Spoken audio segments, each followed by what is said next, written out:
I got Coach Rob Retzlaff here from Carroll University. Coach, you've been at Carroll now for 4 years, is that correct? Correct. Going to be starting our fifth season here in just a couple months. Awesome, awesome. So can you kind of fill us in on your background on the golf side of things, where you played, your instruction background, just kind of give us the background there. Was a college golfer. Grew up playing junior golf tournaments. Did fairly well. Played my college golf at the University of Wisconsin, Madison. And then afterwards became a golf pro. Worked at a few of the courses around the state of Wisconsin. Worked under some good instructors and played in our state PGA events. So I've been playing tournament golf, since I was relatively young, and teaching the game for about 20 years. Awesome. So I guess one of the big questions that I would have, and I'm sure a lot of students have too, is that you competed at the Division I level, and now you're coaching at the Division III level. So you got to give us a little bit of a background on the differences there, as well as kind of the positives and negatives of each. Well, I think the major differences, I would say, are the amount of time you're going to miss class-wise at the D1 level compared to D3. D1, you're going out off in the middle of the week. You're missing 2-3 days of school at a crack for each event. The D3 level, most of our tournaments are on the weekend, or at least covering one weekend day, so we don't miss a whole lot of school. I think our guys missed 2 days last fall and 1 day in the spring of class, and that's quite a bit less even than they missed in high school. So we don't travel as far. I'd say 5 hours would be a relatively long trip for us. So that's one difference. We're staying regionally for most of our tournaments, not going too far. At the same time, we do, at the D3 level, play a pretty competitive schedule where we will see real common that we're running into tournaments where there's 20, 25 teams in an event, and they're relatively big events, and it takes a good score to win. So they're still playing very competitively. They're getting opportunities to see a lot of different places, and I would say the competitiveness of the student athlete is still very high. All of my guys still taking it very seriously at the D3 level, even though, we're not traveling across the country to play. We're getting a good chance to compete, and all our guys take it seriously. And they're shooting pretty good scores, too. So competition is maybe not as high as some of the higher-level D1 programs. It's still very competitive, and everyone takes it very seriously. Awesome. Now, one of the biggest misconceptions about Division III golf, and I think Division III sports as a whole, is it's just not as competitive. People don't take it seriously. And, from your perspective and, my perspective as well, we've seen teams out there at the Division III level as a whole that can beat some Division I programs out there. The Illinois Wesleyans of the world, the Methodists of the world, they're recruiting and getting some Division I talent. Yeah, absolutely. I think that's a huge misconception by most kids and parents, that if I play at Division III level, I'm not playing very competitively. No. There are many Division III level schools that are better, not just as good, better than Division I programs across the country. Not the top Division I programs, but many Division I programs. Like you said, Illinois Wesleyan, take a look at their stroke averages. Take a look at what they shoot at tournaments. They're shooting under par as a team regularly and recruiting good players. And I think that being able to play in college gives you the opportunity, even if you're not at an Illinois Wesleyan or a Division I program, you can play and compete against these players that are quality players that chose to play Division III, and you can test your game at the Division III level. The players that I look at even are typically the best players on their high school team. They play a competitive summer schedule. They do well within their state, summer-wise, individually. And they're good high school players. But one of the recruits I have coming in this year, yesterday the rankings came out, was voted All-State second team. Basically, that means he's one of the top 10 players in the state of Wisconsin. getting good players like that, and they can compete regularly. Maybe that's the opportunity that we can give that some of the D programs aren't going to be able to offer even good players. My college experience, I was a decent junior golfer, went to the University of Wisconsin-Madison, played on the golf team, but played in very few tournaments. And it wasn't a great experience for me. I would have done much better to go to a Division III or a much smaller D1 or 2 program, just to give me a better college experience as a whole. Nobody's happy sitting at home every weekend while the team's traveling and you're not getting an opportunity to play. I think there are very few people in the country that should be looking at college, playing college golf as I'm going to go to wherever I can play, wherever I can go play college golf, thinking that afterwards, they're going to be playing in a tour. There's very few guys like that, or girls. And so you should be making that decision based on what's going to give you the best experience while you're there and how that experience is going to complement your college. If you're smart about it, you can ask those questions to the coach when you're making visits and talking to them, understanding where you might fit in on the team when you get there. Because the truth of the matter is when a coach brings in players, they're trying to bring in as many as they can with any scholarship monies they have available. So they're going to cut that up to as many pieces as they can to get as many kids in to give them more chances at getting starters out there playing who they think can contribute. If you're not one of those kids that they're invested in very heavily, well, you can pretty much tell how much they're going to invest in developing you as a player once you get there. I talk to kids all the time that weren't happy their first year and are thinking of transferring. And, those kind of situations are typically they came in with a freshman class of say 3 or 4 kids, and, the couple kids that are ahead of them were receiving more of a scholarship, and surprise, surprise, those are the kids that are getting the chance to compete. And it's more a thought of, well, what has this coach got invested in these kids, and who do they want to develop? So think that through as well.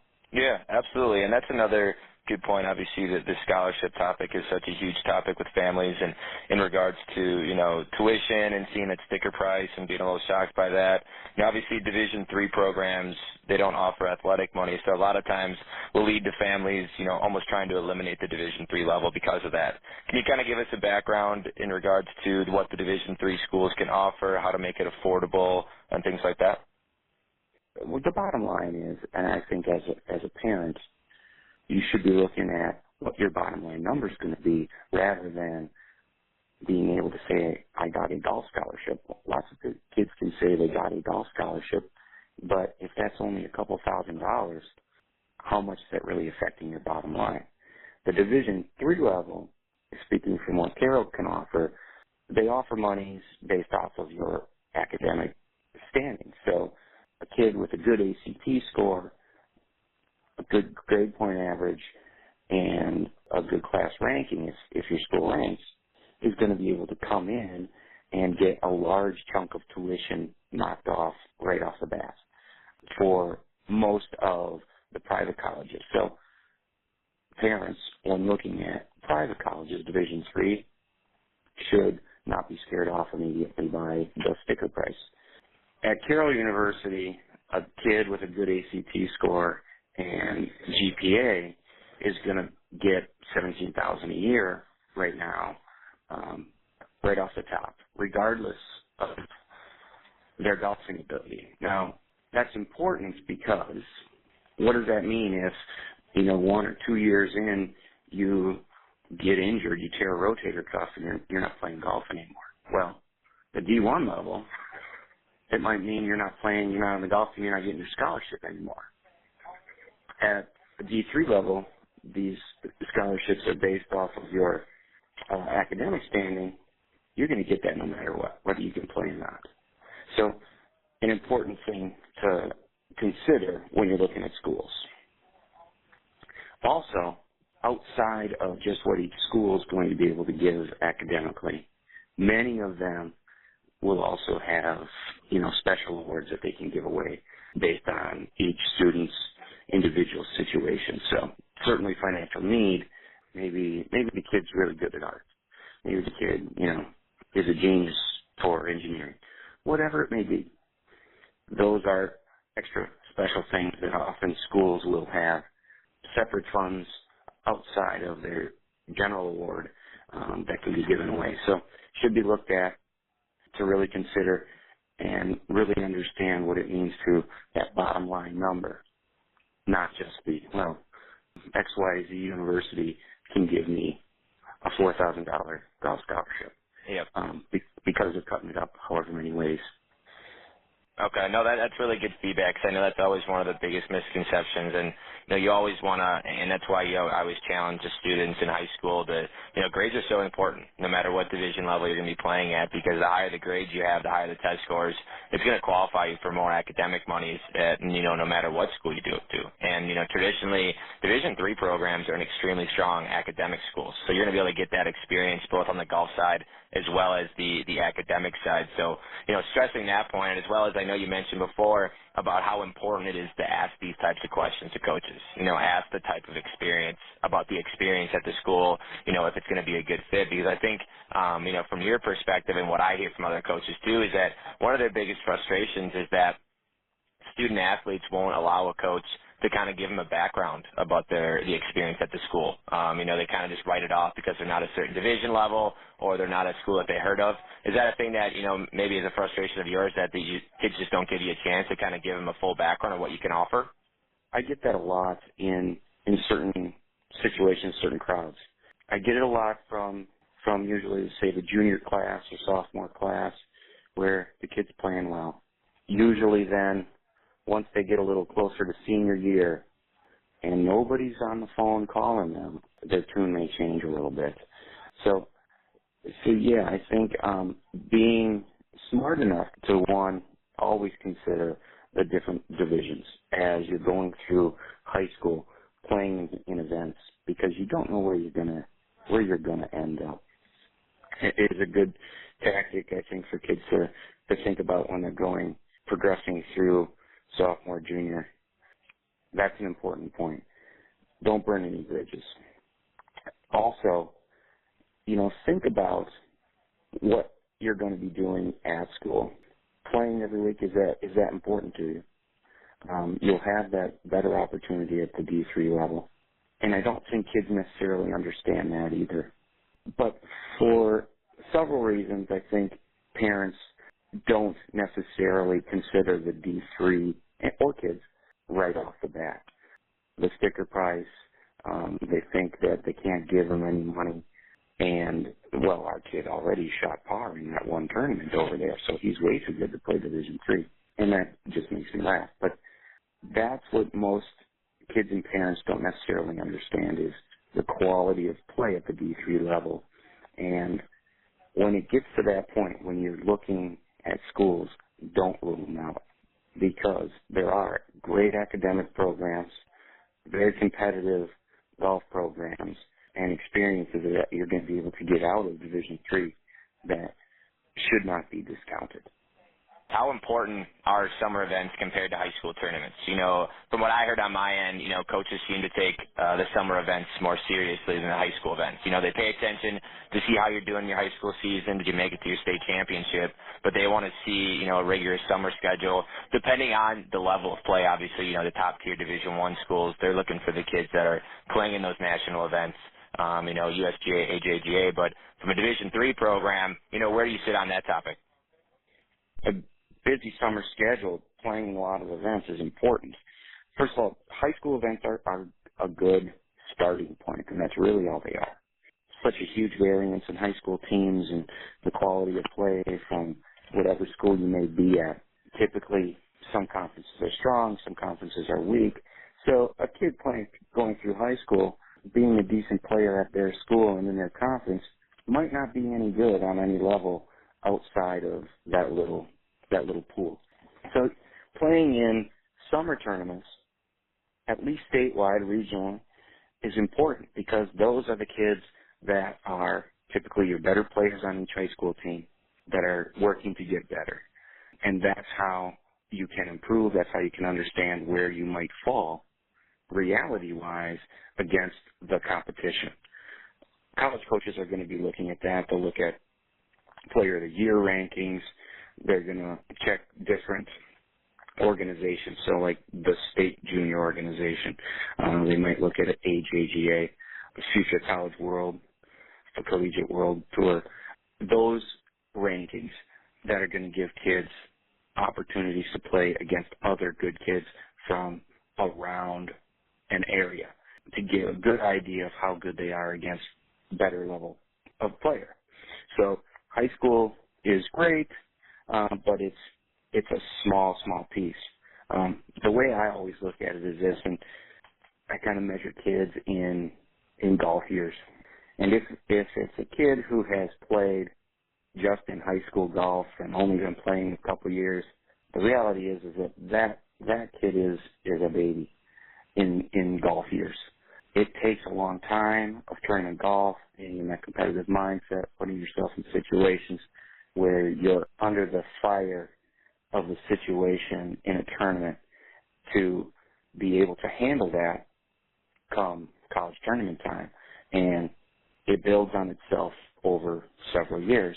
So the kid that's grown up playing junior tournaments has had exposure to that for several years, and that helps quite a bit in the development of the kids as they get to college.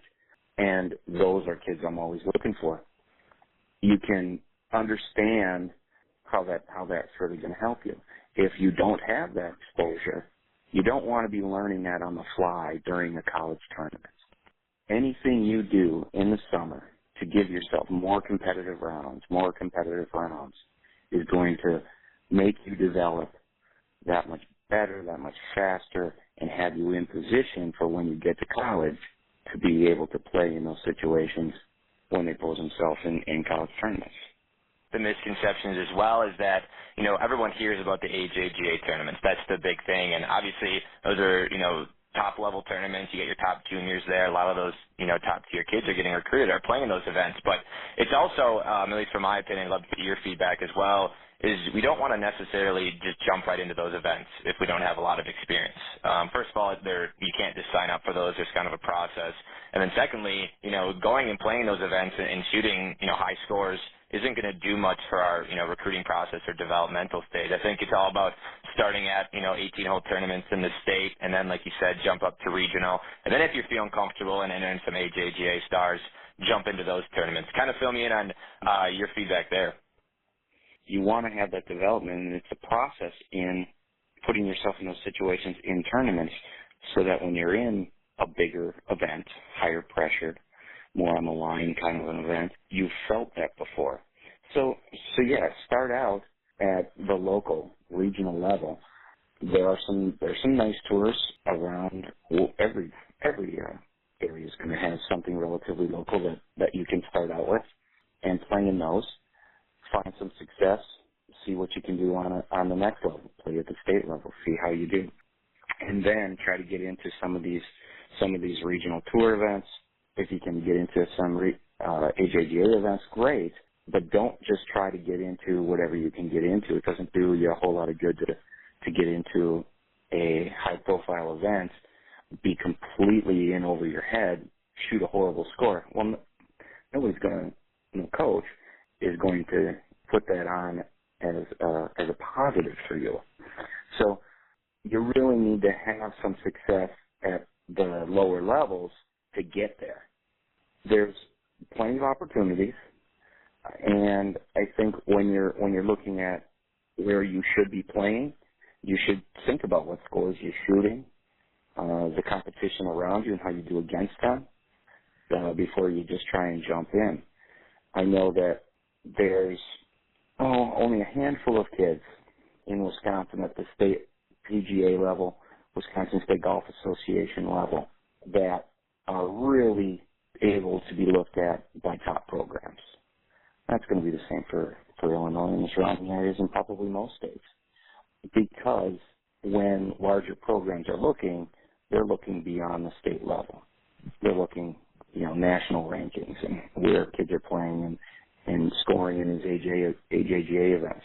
And it would be great to be able to play in those if you have the opportunity to play in them and could compete once you get there.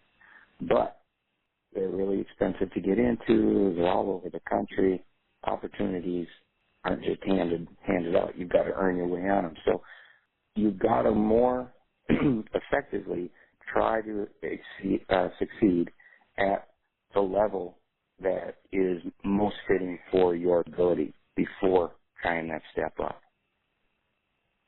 Yeah, I think that's great feedback. I think it's kind of like you said, it's all about just developing that feeling, getting in competitive tournaments with a totally different feel from outside of the high school level. You start playing in a couple of those AJGA tournaments and you see just how good those players are. And it's just a different feeling and definitely something that if you do get involved in those events, you can learn from those types of players. But with that all being said about how, the summer is all about golf tournaments, getting involved in there, one of the biggest questions that I get here at NCSA is, what are coaches doing during the summer? I know that you're out looking at kids, following tournaments. I know you mentioned to me before that you just got back from a couple tournaments. They're always worried about the coaches aren't viewing the profile as much in the summer, maybe not responding to the emails as much.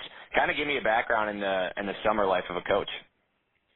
This is a pretty busy time for me right now because it's a busy summer tournament time junior-wise. So I try to go to a few of them locally as best I can right here, where I can bounce back and forth. This past week, so yesterday, Tuesday and Wednesday, I should say, we had our locals qualifier for the National PGA tournament. So the Wisconsin PGA hosts it. Winners of each boys and girls side get to play in the national 36-hole tournament. Most PGA sections are going to host this same tournament. Lots of boys, lots of girls. It was a big tournament. So I spent the last 2 days doing that, walking around, looking at a lot of kids, meeting some parents. That will be the case for my whole summer. I'll go to the larger statewide regional tournaments. There's an AJGA event coming up. There's another one in Mistwood in Illinois coming up. There's different events throughout today. The U.S. Junior Amateur Qualifier is happening here. So I'll bounce around to those events, be able to see a lot of kids, and gives you a good understanding of who is really interested in playing college golf, what they're shooting, and you get an understanding for what is out there. I stay relatively busy all summer long, but I'm really just looking at the bigger events. It's a busy time for me driving around. I'll get a fair amount of emails still from kids or recruiting services, and when I do, I like to respond to those where I'm actually getting some sort of a feel from that email that student is really interested in our program, not the, hi coach, nice to see you, I'm really interested in playing for your school. Yeah, I want something that actually has my name in it, has Carroll University written in the body, something that shows that they've looked at my school before they've sent out a mass email. So I'll get a lot of emails now.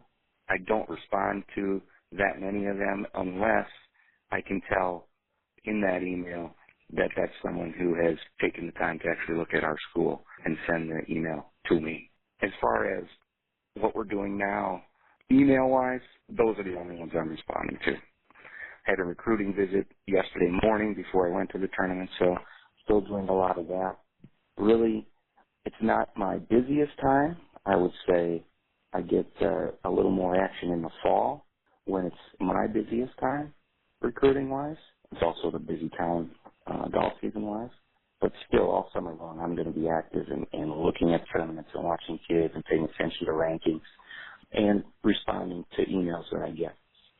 Yeah, I think that's great, especially the part about the personalization. I think it's one thing we always stress here, too, is one thing that I suggest is taking a look at the coach's background, and taking a look at the team's recent results. It's a 5-minute process to get on that site and just take a look at it and add that to the email and just to show the coach that you do actually have that genuine interest. Now, you did mention about how you had a recruiting visit. How important are visits and in-person contact for student athletes and coaches in the process?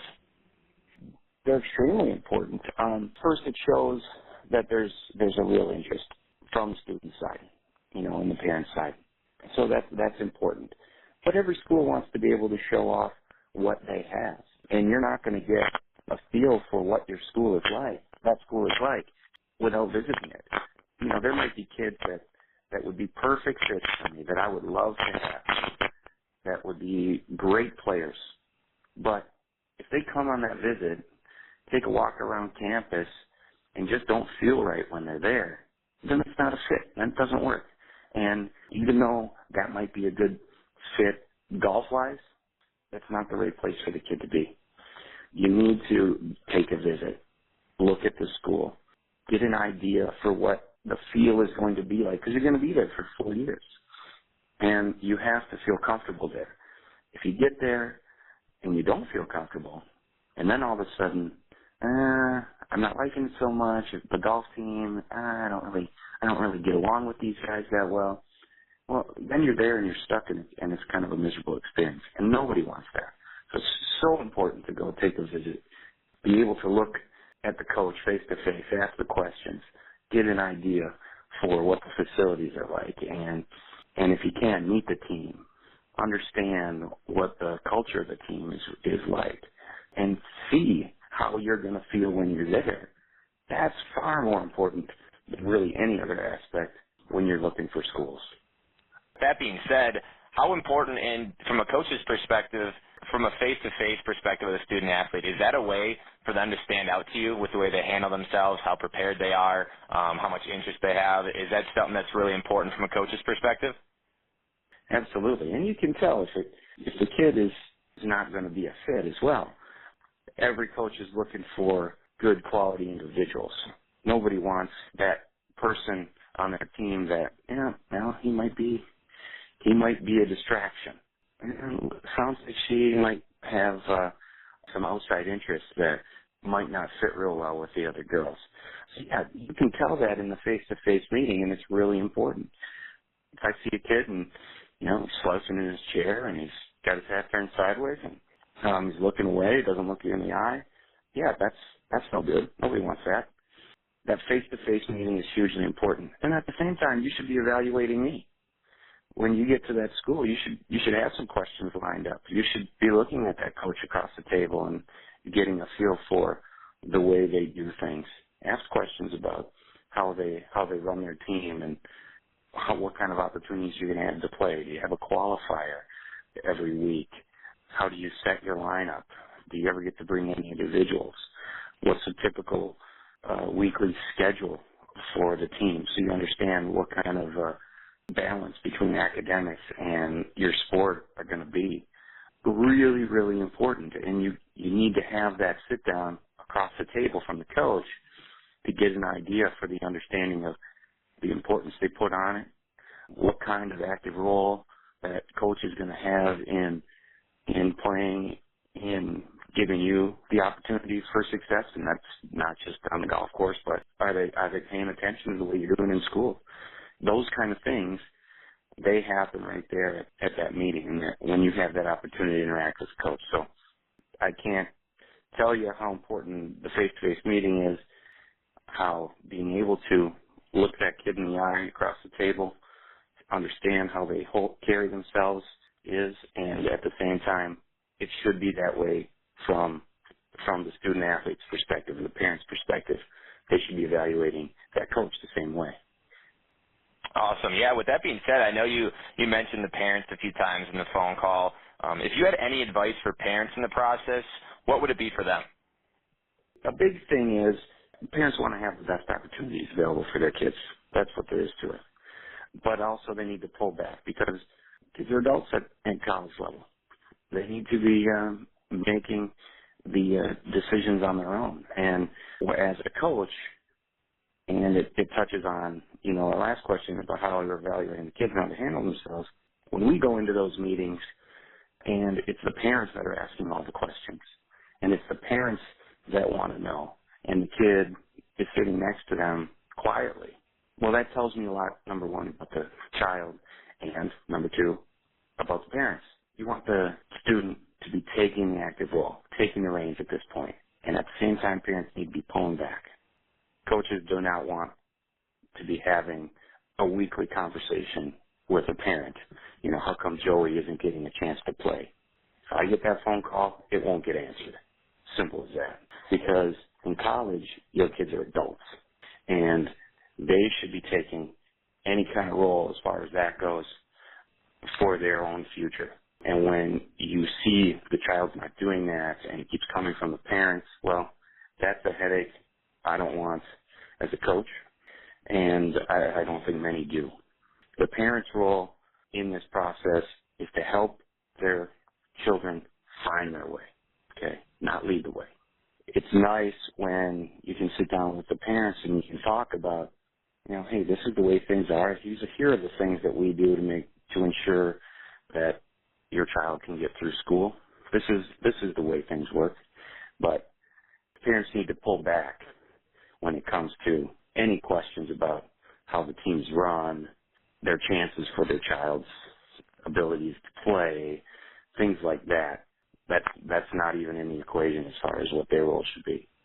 They need to be the facilitator in the search, and then once that search is done, they become a spectator.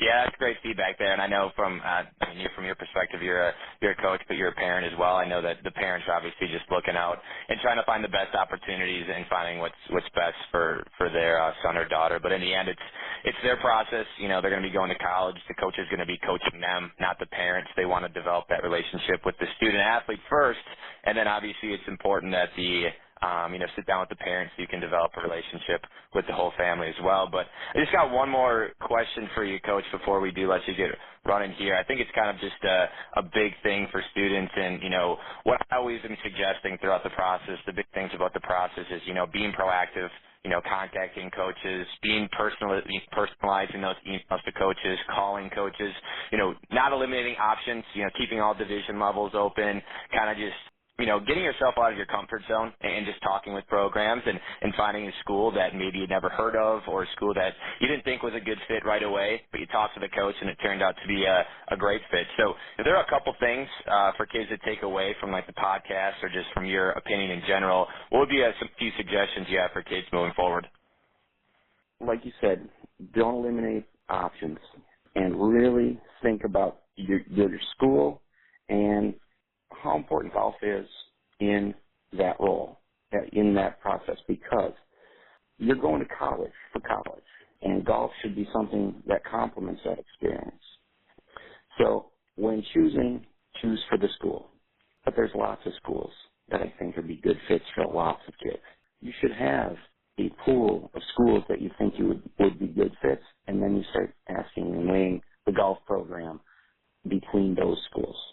In doing that, have a good understanding, ask about what your season is, how much school will I miss, what's your graduation rate, things like that, so that you understand what you're going to be getting out of the program. An important thing that I think most don't understand is the quality of play and the opportunities. So really pay attention to what that school that you're looking at is shooting, where they play, how many kids get a chance, and what you're going to be getting out of the experience. That's really what it's all about. Competitive golf can open a lot of doors for a lot of people, and I think it's a wonderful thing. And when you're looking at colleges, think about how that golf experience is going to complement your school experience, and at the end of 4 years, you can look back on it and say, yeah, I got a lot out of that. Yeah, I think that's great feedback. And one last follow-up question. Now, you mentioned something in there about when you're evaluating a school, make sure it's a good academic fit for you, and then check out their golf team, check out what scores they're shooting. How should juniors be evaluating their scores to college-level tournaments? Because college tournaments, there's a lot of different things that go into it, whether difficulty, of course, the tournaments you're playing, you don't get to pick them. How should kids be evaluating themselves to college scores with their scores right now? A couple things on the guys' side. College tournaments, for us at Carroll University, our season basically happens in April. We start the last weekend in March, where we go until the first weekend in May. So most of our tournaments are played in April. Terrible weather, freezing cold, wind, rain, awful. Playing most courses from the tips, 7,000 yards. So scores, I would say, are higher than most of the guys would like to admit to. But those are the scores. But that's different than when you are comparing what you shoot and what you did when you were playing this summer. Okay? So when you're looking at scores, remember that. Also, on the girls' side, big jump from high school to college. You go from playing courses at about 5,200 yards to 6,000 yards is the difference. That's like playing 2 extra holes for the girls. So big jump in scoring average for most girls. And that's important to consider. So first, understand the seasons that they're playing in and the scores. But the scores are what the scores are. And that works for the college teams, and it works for the kids too. So high school kids and kids playing in their summer schedule in their high school, coaches only want to know one number: your tournament scoring average. They don't care what your handicap is. They don't care what you shot in your best day when you're playing with your buddies or with your parents. We want to know what you shoot in tournaments when the heat is on. So tournament scoring average is what matters. That means your best day and it means your worst day are both put into that average. It's an important thing to understand, especially if you're going to take a look at what college scoring averages are, because they got to count their bad days too. I laugh when I get the profile from most kids and it has an average on there. And the first thing I do is Google their name, the state that they're from, and what do you know, I get a bunch of results and I can see what they shot in all the tournaments. And when I add them up and average them, it's never usually within 3 shots. So it cracks me up. But it's important for kids to understand tournament scoring average is what matters. When you're looking at the schools and looking at their scoring averages, look and consider, like your high school seasons can be sometimes bad weather. Well, that's their entire season. So consider that when you're looking at the numbers. And you may be able then to find a better idea of where you can fit in the programs you're looking at. If you're looking at programs that the school scoring averages are far lower than what you shoot, you're looking in the wrong place. You should really be looking at programs that are shooting scores similar to what you're shooting, and understand that for the most part, coaches are trying to bring in players to improve their program. You try and help make the kid better by giving them experience, but the coaches aren't going to be, you're not going to bring in a kid who shoots 78 and expect that kid to come in and shoot 74 and turn him into somebody who can shoot 74. That just doesn't happen. Okay, awesome. No, and we really appreciate you taking the time out of your busy schedule this summer. Again, that's Coach Rob Retzlaff from Carroll University. We really appreciate the time. Thank you, Blaine.